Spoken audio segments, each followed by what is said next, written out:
Ako po si Orly Gutisa, may asawa, nasa tamang edad, Pilipino. Makatapos makapanumpa na ngayon sa umiiral na batas ay nagsasaad at naglalahad ng gaya ng mga sumusunod. Ako po ay lumabas upang magsalita sa isyu na ito.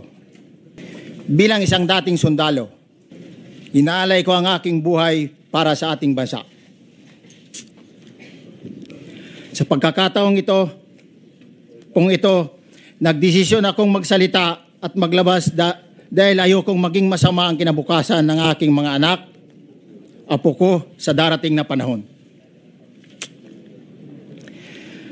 Ayoko pong naririnig ko at napapanood ko sa pagdinig ng Blue Ribbon Committee at ngayon ko po napagdugtong-dugtong yung naging partisipasyon ko po sa anomalya at korupsyon na ginawa at lumalabas sa hearing na ito. Yung palang pera na binubuhat namin at dinedeliver mula sa masamang gawain na nagdulot ng baha na ikinamatay ng tao at imbis na gamitin ang pera sa edukasyon, medikal at programa na mapunta lamang pala sa bulsa ng mga politiko.